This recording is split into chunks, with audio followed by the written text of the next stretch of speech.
모시겠습니다. 네, 안녕하세요. 문광입니다. 저는 타너 스님을 연구했는데요. 지금 이제 국제 정세 뭐 이런 얘기 나오고 호국 불교 나오니까 우리나라의 20세기 스님 중에 가장 민족 의식이 강했고 아버님께서 독립운동까지 하셨던 그런 타너 스님의 어떤 그 미래를 어떻게 봤느냐, 중국은 어떠하고 미국은 어떠하며 앞으로 우리는 어떻게 살아야 되고 미래 세계는 어떻게 흘러가냐, 이런 역학에 대한 얘기들을 여러분에게 간단하게 소개를 해드리고, 그리고 오늘 이렇게 다 한 권씩 다 나눠드렸는데요. 호국이라는 말이 처음 이제 우리나라에서 900년 동안 독송했던 경이 인왕경입니다. 인왕호국경이라고 하는 이 경전에 여기에 입각해서 우리나라는 호국 불교의 정신을 전개해 왔거든요. 그것을 이제 이번에 독송본으로 만들어서 여러분에게 한 권씩 다 나눠드리려고 우리 동국대학교 불교학술원에서 책을 만들어서 역경원에서 전부 번역해서 여러분에게 한 권씩 다 나눠드리고, 앞으로 이 인왕호국경을, 여기 호국품이 있어요. 인왕호국경을 여러분들이 다 같이 독송해서 이 위기 시기에 어떻게 한번 세상을 극복해 볼 거냐라고 하는 부분을 함께 그렇게 해서 말씀을 해드리도록 하겠습니다. 지금 여러분 보시면 우리는 말이죠, 이게 중국의 노신이 이런 말 했어요. 不知道说的说的.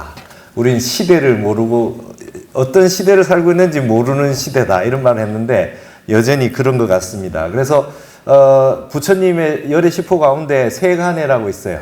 세상 일을 제일 잘 아시는 분이다. 그러니까 불교는 세상을 등지고 세상을 모르는 것이 아니라 세상에 가장 환하게 알아야 되는 어떤 그런 사명감이 있고, 역대 선사나 큰 스님들은 미래를 먼저 짚어주시는 부분이 있다. 그래서 부처님이 실질적인 미래학에 대가셨다. 미륵을 얘기하고 말법시대를 얘기하고 내가 없는 무불시대의 관세음보살이나 지장보살, 그 다음에 그 이후에 가섭존자나 그 많은 스님들을 대리로 남겨두어서 중생을 제도하고 미래에 어떻게 해나가야 될 거냐, 이런 부분들을 말씀을 하신 부분들이 있죠. 그래서 그런 부분들을 가장 잘 섭렵했던 분이 근대는 타너 스님이 계세요. 타너 스님이 무슨 공부했느냐, 제가 그런 걸 쭉 추적해서 공부를 해보곤 했었습니다. 그래서 스님이 말하는 뭐 이런 겁니다. 50년 전에 한국의 젊은 청년들이 하는 걸 전 세계가 따라 할 거다. 북극의 빙하가 녹고 일본이 물에 잠기고 그 다음에 극한과 극서가 오고 여름에 엄청난 폭우와 겨울에 극한이 오고 뭐 이런 가뭄이 오고 이런 말씀 막 하셨어요. 그 다음에 뭐 불로소 심판한다는 말, 기독교에서 한 말, 그 다음에 세계에 종말이 온다, 뭐 그 말세의 마지막에 최후의 날이 있다. 그렇지 않다. 하추교역기다. 지구는 밤밖에 오지 않았다. 지구는 이제 여름이 됐다. 이제 가을로 넘어가는 중간 과정이고 지구는 뜨거워진 거다. 뜨거워진 건 그걸 전부 다 역학적으로 설명하셨단 말이죠. 그래서 세상 사람들의 분노가 많고 광증이 많고 땅이 뜨거워지고 그 링 오브 파이어라고 해서 불의 고리에 화산 지진이 나고 북빙하가 녹아가는 이런 부분을 전부 역학적으로 설명하셨어요. 그래서 이거를 불교와 더불어서 스님이 화엄의 세계, 앞으로는 사사무의 벽계가 열린다. 수미산을 콧구멍 안에 집어넣는다. 무슨 소리인지 몰랐는데 스마트폰 안에 전 세계가 들어왔잖아요. 이러한 화엄의 세계가 열릴 것이다 라고 해서 화엄경을 다 번역하시고 하셨죠. 근데 무의 세계가 왔어요. 그러한 50년 전에는 스님이 말씀하실 때 늘 소설로 한번 드러나 봐라, 이렇게 얘기했던 것들이 지금은 현실이 되고 있습니다. 오징어 게임이 뭐 에미상 6관왕을 달성했다고 하는데 전 세계 사람들이 이제 한국에 하는 거를 따라하고 노래 부르고 영화 드라마를 보고 말이죠. 그렇게 하고 있단 말이죠. 그런 게 왜 그렇게 나오는 거냐, 역학적으로 한번 보시겠습니다. 실제로 역학의 시작이라고 하는 거는 하도낙서라는 겁니다. 복희 8개, 문왕 8개, 이 중에 주요 공부해 보신 분들은 아시겠죠. 그런 학문이 있어요. 역학이 있는데 여기는 뭐 자세하게 할 수는 없지만 이런 식으로 다 보시면, 그래서 이제 세상은 말이죠, 20년마다 운이 돈답니다. 그래서 여러분 나라마다의 운기도 바뀐대요. 여러분 몽고가요 전 세계를 대원 제국이었던 적이 있어요. 그죠? 영국이 해가 지지 않는 나라였던 데가 있고, 로마 제국이었던 적이 있었고, 일본이 그 청나라와 러일 전쟁, 러시아까지 이기고 태평양까지 나갔던 적이 있습니다. 지금은 미국이 세계의 그 소련이 한번 대두가 됐다가 지금 미국이 전 세계 1위를 하다가 갑자기 중국이 대두가 돼서 G2가 됐어요. 그것이 도수라 그럽니다. 지구와 수금지 화목토 천의 명이라고 하는 천체가 돌면서 직선으로 서고 이렇게 하면서 20몇 년 주기에 따라 가지고 그 별자리와 행성들이 움직이는 거에 따라서 인력이 작용하는 거에 따라서 방위와 태양의 각도에 따라 가지고 운기가 바뀐다 이렇게 봅니다. 그게 이제 동양의 역학이에요.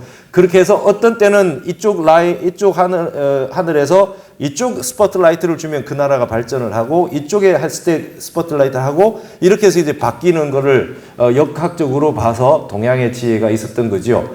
그러면 앞으로 어떻게 되느냐? 타너스님 말씀을 조금 보시면 뭐 이렇게 되어 있습니다. 지금은 말이죠. 이게 그 8궤라고 하는 게 있는데 궤로 가지고 한 궤당 20년씩 벌어지는 상황을 쭉 설명하는 이런 게 있어요. 여기 보시면 지금 7운이라고 하는 게 1984년부터 20년간 7운이었어요. 이러면 1984년 갑자년부터 60년간 이 세월에 엄청난 지구의 변화가 일어난다. 이게 타너스님 하셨던 말씀이에요. 이제 지금까지는 건도의 시기였고 1984년 갑자년부터는 곤도의 시대가 온다. 여러분 음양이 바뀐답니다. 그래서 남녀가 평등해지고요. 이 민본 군말이 된다 그래요. 윗자리 사람하고 아랫자리 사람하고 역전된다. 수미가 도취된다. 이렇게 얘기해요. 그래서 84년부터 밑에 있던 사람들이 다 일어나고 위에 있던 사람들이 다 이제 뒤집어지는 상황이 옵니다. 이걸 태운이라 그래요. 태는 못입니다. 못, 연못. 낮은 곳이 기운을 받는 시절이 왔다. 이때 민주화라는 게 일어난 겁니다. 그리고 그 다음에 8운이 되면 2004년부터 8운에 이게 간입니다. 간방의 운이 왔다는 거예요. 간방운이 오면 이게 산으로 갔어요. 여러분 이제 2004년쯤 오면 생태, 에콜로지 뭐 전부 이런 거죠. 그 다음에 산이 템플스테이가 이렇게 본격적으로 시작이 됐고요. 그 다음에 여러분 모든 사람들이 그냥 아웃도어 입고 다녔어요. 애들이 그냥 노스페이스를 학교 교복인 것처럼 입고 다니는 시절이 있었습니다. 이런 걸 이제 역학적으로 이런 얘기를 했어요. 근데 이때 간이라고 하는 게 한국이 여러분 역학적으로 간방입니다. 그래서 우리가 간방인데 간방이 본격적으로 대두되는 시절이 이때라고 그랬어요. 그래서 이때부터 2004년이라고 하는 때부터 본격적으로 한류라고 하는 게 본격적으로 터지고 나오게 됐고 저도 한국학중앙연구원 박사를 했는데 그전엔 정신문화연구원이었죠. 그게 이제 이 무렵에 2005년으로 알고 있는데요. 한국학중앙연구원 이름을 바꿨습니다. 이렇게 한류라고 하는 형성이 일어나기 시작한 게 이때부터고 지금부터 말하는 1984년부터 2044년이 오는 이 60년 기간 안에 어마어마한 변화들이 온다. 그러면 2024년부터는 리운이라고 합니다. 이제 불의 시대가 돼서 앞으로 정보, 전기, 통신, IT, 스마트 이런 산업은 점점 더 본격화될 겁니다. 그래서 이제 어떤 시절이 오냐? 하지만 이 구운에는 이 불이기 때문에 세상 사람들이 이제 불이 대두되는 시기가 되죠. 그래서 오히려 이 앞으로는 이제는 다시 예의 시대가 온다 이래요. 이제 다시금 세팅이 다시 된다. 그런 형태가 일어난다는 것을 이렇게 보고 있습니다. 이럴 때 정신질환이 많고요. 사람들이 이제 분노 조절이 안 되기 때문에 전 세계가 이제 명상 열풍이 일어나고 그다음에 우리 사찰보다 요가 학원이 더 많다는 시절이 오게 된 겁니다. 종교를 떠나서요. 종교를 떠나서 그런 시대가 다시 오고 그다음에 여기는 이제 물질 문명에서 정신 문명으로 넘어가는 시절이 온다 이렇게 얘기하는 것입니다. 뭐 이런 내용들이 이제 저 책에 다 있고요. 그 다음에 우리나라에서 계룡산에서 나오는 김일부의 정역이라는 게 있습니다. 세 번째 역학의 궤도가 있는 게 그겁니다. 원래는 복희팔계, 문왕팔계밖에 없죠. 중국에서 나온 역학은요. 근데 우리나라에서 나온 이게 정역이라고 하는 게 있는데 이게 1885년에 나온 겁니다. 그래서 이 역학을 가지고 계룡산 주변의 충남대에서는 연구를 많이 하고 있는데 타너 스님은 벌써 5, 60년 전에 이걸 다 마스터 하셔가지고 이걸로 세계에 흘러가는 양상을 지켜보셨던 겁니다. 여러분 보시면 중앙에 있는 문항 8개에 보면 숫자가 9까지밖에 없어요. 첫 번째의 복희 8개는 8까지밖에 없습니다. 근데 한국에서 계룡사에서 나오는 정역에는 10수가 등장해요. 여러분 1부터 9까지 있는 거하고 1부터 10까지 있는 거하고가 어떻게 다르냐? 태권도 바둑 9단까지밖에 없어요. 10단은 입신의 경지라 그래요. 근데 그거는 현실에 없다고 합니다. 근데 그 10수가 등장을 했다는 거예요. 1885년에. 근데 김일부라고 하는 충남 연산에 계셨던 계룡산에서 도가 터져서 이 3년 동안 눈에 이렇게 막 궤도가 보였다 그래요. 그러니까 이게 도대체 뭐야? 내가 미친 건가? 뭔가 뭐 이렇게 하다가 연구를 하셔가지고 이 책을 썼어요. 그러면서 여기서 하는 얘기가 그겁니다. 10수가 등장했어요. 그럼 10수가 등장하면 어떻게 되냐? 화엄이 열립니다. 여러분 화엄에 십신, 십주, 십행, 십회양, 십지 들어보셨죠? 10수가 열려요. 다 10개에 맞춰놨어요. 그럼 화엄의 세계가 열리면 무의, 아까 말씀드렸던 무의 세계가 열려요. 내가 여기 있는데 모든 세상과 통하는 겁니다. 그런 시대가 열리는 시대가 오는 거죠. 그러면서 김일부 선생님이 그랬어요. 제자들한테도 이거 잘 안 가르치고 이거는 100년 뒤에 있을 일이다 그랬어요. 그러면 정역 나온 지 100년이 1985년, 아까 말했던 갑자년 1984년 곤도수부터 뒤집어진다 이렇게 얘기했던 그 시절이 온 겁니다. 이거에 입각해서 타너 스님은 전부 미래에 대해서 설명을 했던 겁니다. 그래서 이게 말이죠. 1부터 10까지 나오면 어떤 상황이 생기냐 하면 9까지밖에 없을 때는 양중심입니다. 1, 3, 5, 7, 9가 양수죠. 2, 4, 6, 8밖에 없잖아요. 그래서 처음은 시작은 1이 하고 양이 하고 마무리는 9가 하고 그죠? 그 다음에 가운데는 5가 합니다. 그래서 세상은 양중심입니다. 남성 중심으로 갔겠죠. 근데 이 정역 8개에 있는 10수가 등장하면 어떻게 되느냐? 시작은 1이 양이 하고 마무리는 10이라는 음이 합니다. 근데 가운데는 여러분 1부터 10까지 가운데 수가 뭡니까? 5와 6입니다. 그렇죠? 가운데는 음양이 같이 서요. 그래서 이제는 곤도수가 왔다는 게 이걸로 타너 스님이 얘기했던 겁니다. 대통령이 여성이 나오고 앞으로 남녀가 평등해질 거다. 그리고 남녀가 평등해질 때까지 끝까지 간다. 이 얘기를 하셨던 거는 이 역학에 의해서 얘기한 겁니다. 근데 이 안에 역학의 궤도 정역 안에 말이죠. 중간에 2007지라는 게 있어요. 제가 이번에 미국에 법회를 갔다 왔는데 이걸 번역해서 미국에 보여줬습니다. 한국에 얘기하면 잘 안 봐요. 미국 사람들이 보면 이걸 관심을 가지면 지금 전 세계의 지질학 연구하고 세계 기후 연구하는 사람들이 보면 눈이 완전히 확 열릴 겁니다. 2007지라고 하는 건 2000이라고 하는 건 잠재한 불입니다. 그걸 번역을 latent fire라고 해서 번역해서 가져왔어요. 잠재된 불이 북극 속에 들어간 겁니다. 여러분 전 지구는요 온실 효과로 북극이 녹는 게 아니라는 겁니다. 타너 스님이 벌써 50년 전에 얘기한 겁니다. 지구에 오는 빛이 그 빛이 스모그로 인해 가지고 비닐하우스처럼 돼서 지구가 뜨거워져서 땅 속에 있는 지진대가 다 일어나고 북빙하가 다 녹고 히말라야 산맥이 다 녹는다고요? 타너 스님은 천만의 말씀이라는 겁니다. 땅 속에 불기운이 생긴 거예요. 그래서 그게 녹인다는 겁니다. 북쪽에 불기운이 들어가서 녹여가지고 우리가 말하자면은 솥에 밑에 불을 떼가지고 타는 것과 같은 그런 현상이 일어난다는 겁니다. 그걸로 일어나서 세상의 모든 기후 변화가 기후 위기가 다 온다. 이게 이제 타너 스님 하셨던 말씀입니다. KBS 다큐멘터리 팀과 1970년대에 인도 성지순례 가서 헬기 타고 룸비니 동산 네팔이 있는 데 아닙니까? 거기 가시다가 히말라야 산맥을 보고 저기 앞으로 다 녹아 이랬더니 88 서울 올림픽까지 다 하셨던 그 정수은 그 다큐멘터리 감독이 있어요. PD가 스님 말도 안 되는 소리 하지 마십시오. 그걸 잘라버렸대요. 근데 나중에 그분이 재작년인가 돌아가셨죠. 그때 스님한테 얘기를 잘 들어놨으면 세계적인 다큐를 하나 만들 수 있을 텐데 생태 기후 환경에 관한 그런 얘기를 했다 그래요. 그게 바로 정역입니다. 이 정역이 있는 거에 이 문항 8개를 보십시오. 문항 8개 가운데 있는 거 보면 동과 서에 뭐가 있느냐. 동쪽에 진이 있고 서쪽에 태가 있어요. 여러분 문항 8개가 완성되려면 진방 중국이 동양을 대표하고 태방 미국이 서방을 대표해서 G2가 형성될 때 문항 8개가 완성된다. 그래서 타너 스님은 앞으로 중국이 뜬다 이렇게 얘기했어요. 한자 안 쓰고 한글 전용한다 할 때 타너 스님 뭐라 했느냐. 이때 한문해야 된다. 전 세계가 한문할 거다. 중국이 한번 뜬다 그랬어요.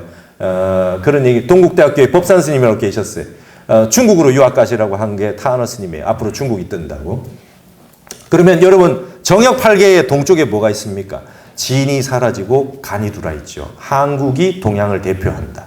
앞으로 그래서 한국이 동양의 정신문명의 대표가 되고 계룡산이 세계의 중심이 된다는 말씀을 타너 스님이 그때 하신 거고, 세종시로 자꾸 기운이 내려가고 있는 게 계룡산 근처로 가는 게 알지 못한 기운이 끌어당기고 있는 거다. 그래서 타너 스님이 계룡산에 하카리에, 유성 하카리에 자광사를 세우고 여기에 화엄대학원을 세워서 동양의 정신문명을 전부 다 집결시켜야 된다라고 했던 게 바로 여기에 있었던 이유입니다.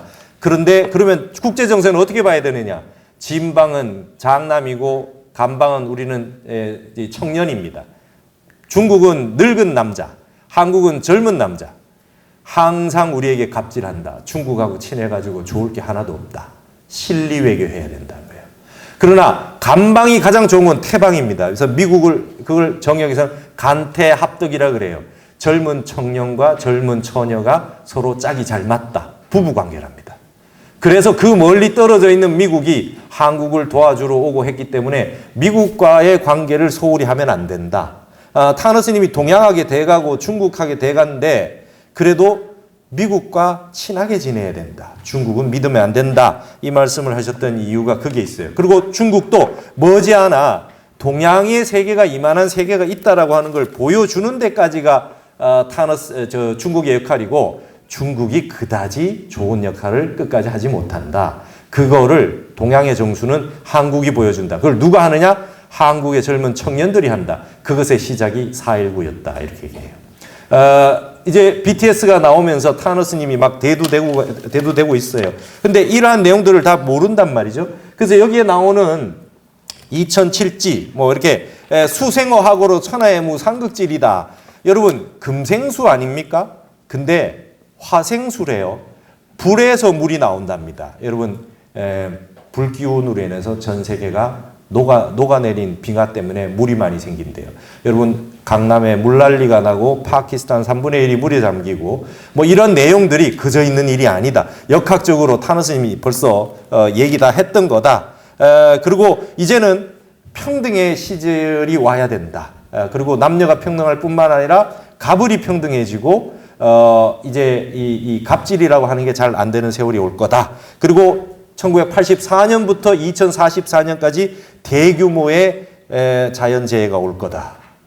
그때 우리 한국은 간태의 축선에 있기 때문에 그래도 우리가 피해가 제일 적다. 그렇기 때문에 우리 땅에 저런 역학이 나온 거고 우리나라가 뭔가를 해야 될 일이 있다. 이런 얘기를 하신 겁니다. 이런 내용이 타너 스님의 말하자면 전체 역학에 설명하셨던 다양한 것들이 있지만 그게 이제 기본 베이스였습니다. 근데요, 그러면 지금 우리는 뭘 해야 되느냐? 무엇을 해야 되느냐? 한국의 역할과 사명은 뭐냐?